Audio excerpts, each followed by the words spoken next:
ئێستاش ئەڵمانمان لەگەڵا شاری کۆرن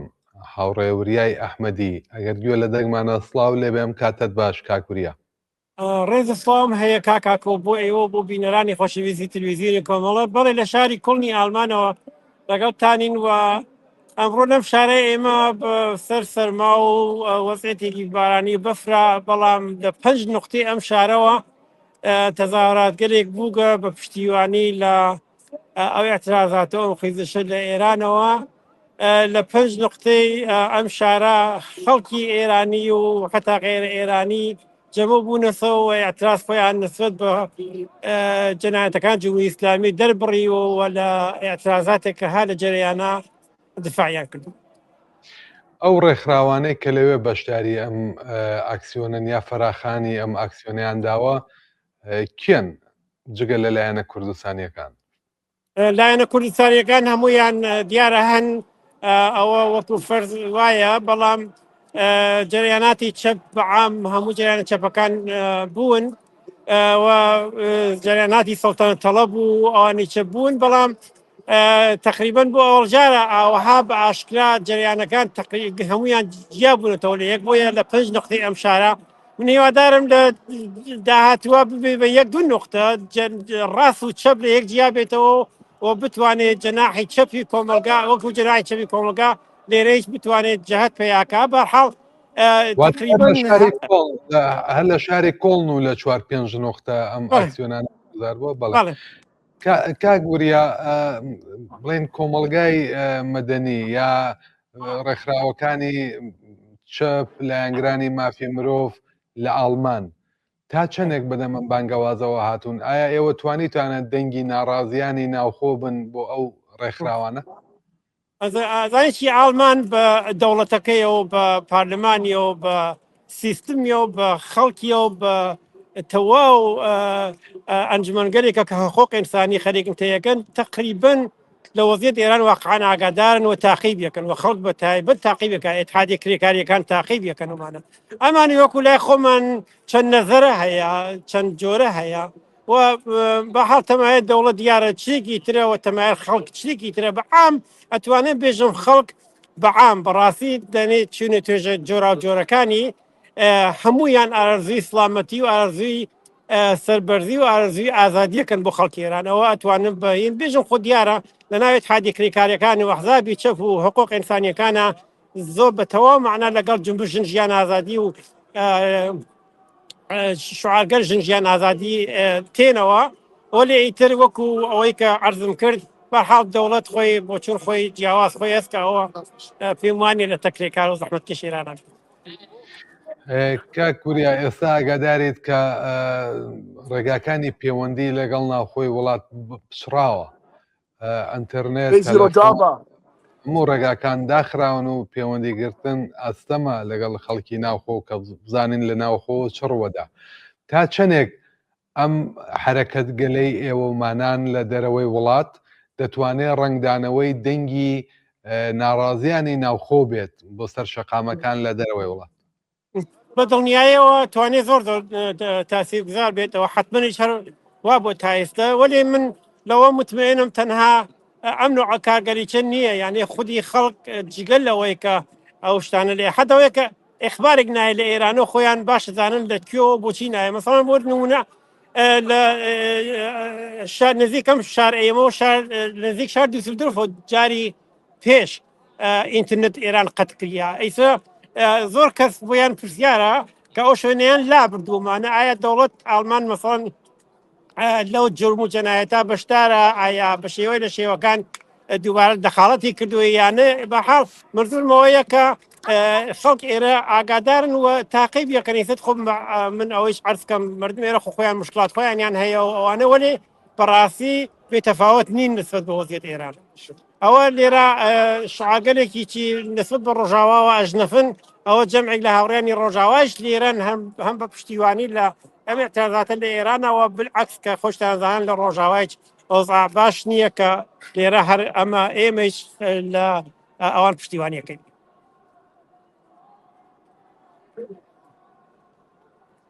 وابزانم دەنگ قەت بوو یا کاکاکوگەر وابزانم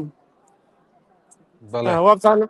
بەڵێ بەڵێ کاک وریا ئێستا دۆخی ڕۆژاواش زۆر ئاڵۆزە لە شاری حەڵەب لە گەڕەکی شێخ مەقسوود و ئەشرەفیە و ئەمانە تێکەڵچوون لە نێوان دەسەڵاتی ئەحمەد شەرع و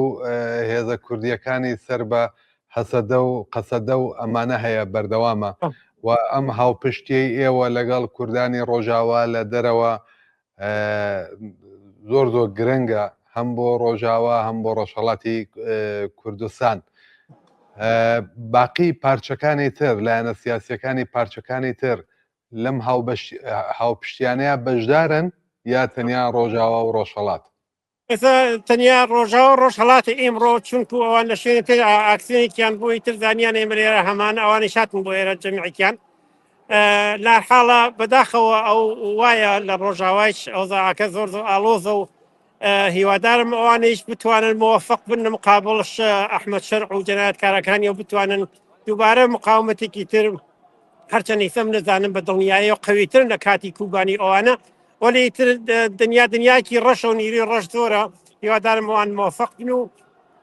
حتمما لە تەواو دنیایشەوە هەم سەمپاتیان بۆیان هەیە. کاک وریا یەک پرسیاری تر وەک دوایین پرسیارم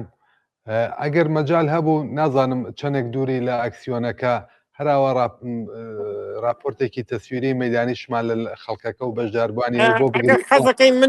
ئەگەر حەزەکەی من هەروە ئەڕۆم تۆزە نزیکەوە لە بەرەوە ئیسد من تۆزە دوورم کرد بۆ ئەوەی کە بتوانم قسەی ئەوە ببیستم لە شارەکانی کۆڵن و لە شارەکانی کۆپنهاگ و ستۆکۆڵم سەڵتەنە تەڵەبەکان هەروەکو جاران هەلپەرستیان کرد و چوونەتە ناوەوە و ئەیانەوە وەک ناڕەزایەتیەکانی ناوخۆی ئێران سواری مەوجەکە بن و پەرچەم و دروشمی خۆیان زەخکەنەوە لەوێ ئەو کێشەتان لە شاری کۆڵ نییە؟ بەڵێ لێرەیش بوو اتفاقەن 200 متر 300 متر لێرە دوورتر جەمعێکی سەڵتەنە تەڵەب کۆبوونەوە بەحاڵ دیارە سنت خۆیانیان هەیەەوەوانە جاران قاتی بوون جاران ئەوانە یەک و دوانسیانیان پەرشوپڵاو بوونەوە ناوەسینهاجەوە بە جۆرە بەشدارە بوون خۆیان ڕووی ئەوەیانە نەبوو بەڕاستی بەناوخۆیانەوە بین ئێستا وا دیارە ئەو گستاخیانە پیا کردووە بەناوخۆیانەوە بۆ ئۆڵینجارە لەم شارەی ماکسینیاندا نبوو جەمعێکیان کۆ کردبووەوە بەحاڵ ئەوانیش بوون بەداخەوە. بەڵێ زۆر باشە سپاسەکەم تۆ یەکەکە من تۆزێک نزیکە بمەوە من تۆزێک نزیک جەماعەتەکەم بۆ دوای کامێرەکە کوژینەوە. زۆر باشە نەخێ ئەگەر بتوانێت بچیت نزیک ناو خەڵکەکە بیتەوانێ و لە باشە سەر بکە یەک لەحظە.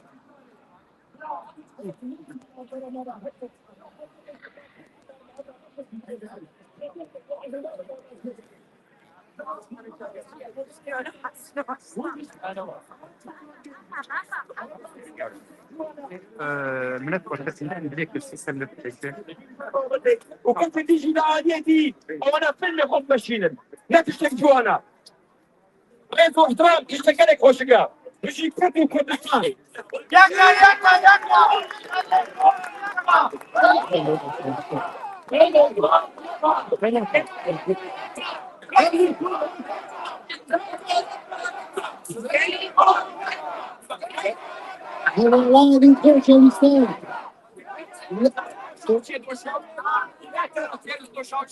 ئەوە داواتەکەی لە کاکنەسان داواتا لێکەین وەک وەرە و ڕەفیقەمان داوای کرد یعنی ئەو نەزمە ڕابگرن فەرموو کاکنەسان.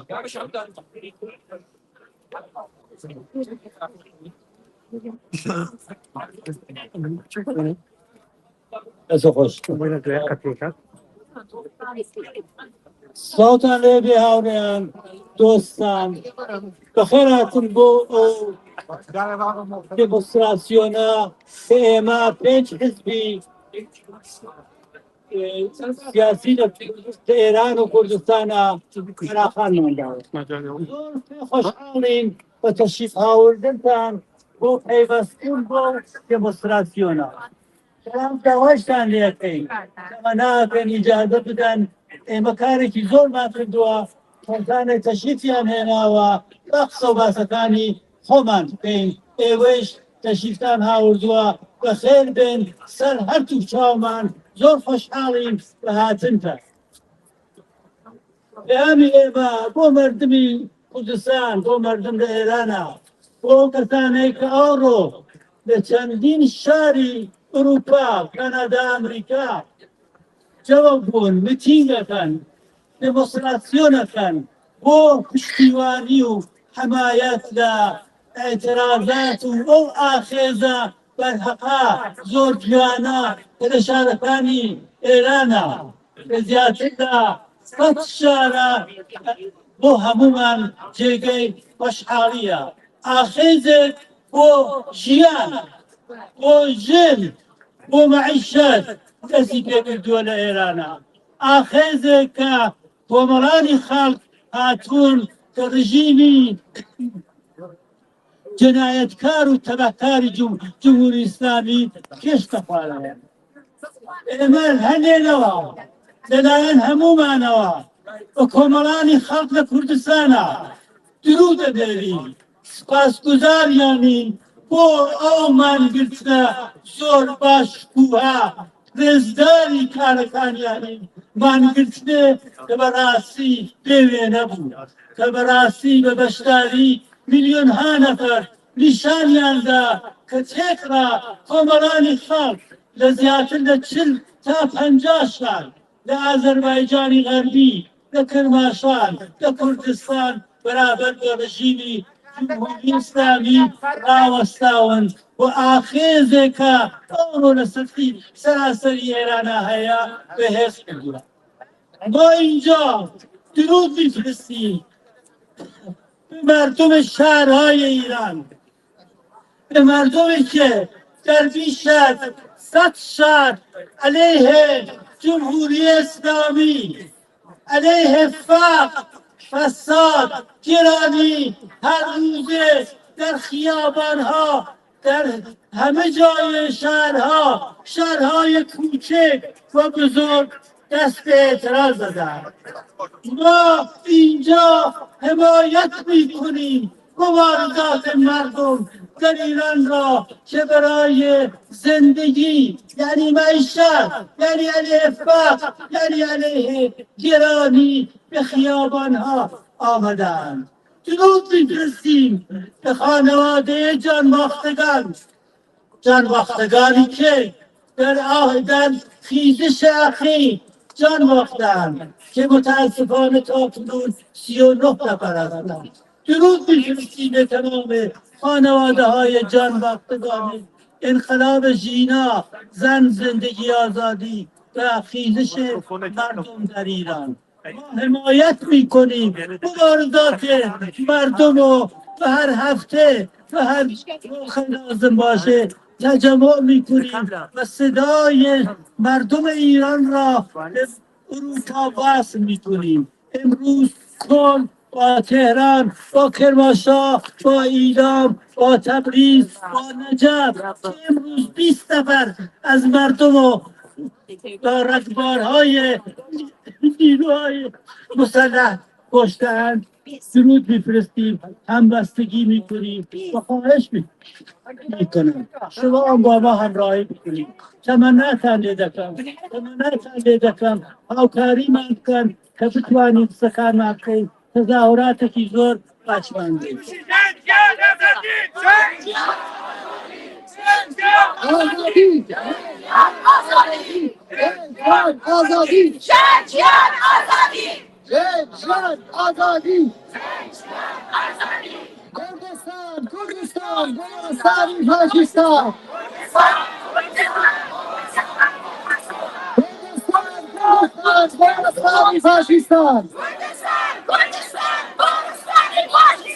بێت کوردستان گۆرستانی پاکستان کوردستان گۆرستانی پاکستان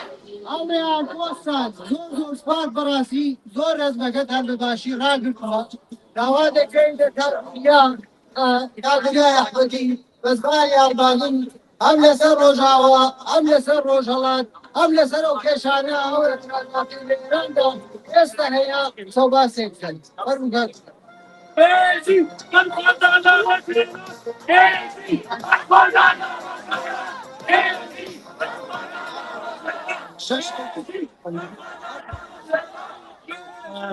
Ich sollte mal erstmal in Deutsch reden. Wie schön ist das, تصفیه از aus Rojava. So viele Leute sehen, die eine Botschaft haben, die menschlich ist. Leute, ihr seid aus den Ländern, wo nur Diktatur, nur brutales System und Ungerechtigkeit gibt. ئەوەی کە بینیتان ڕێپۆرتاژی ئەکسیۆنێکی ئاعترازی بوو لە شاری کۆڵنی ئەڵمان وردەکاریەکەیتان لە زمانی هاوڕێوریای ئەحمەدیەوە بیست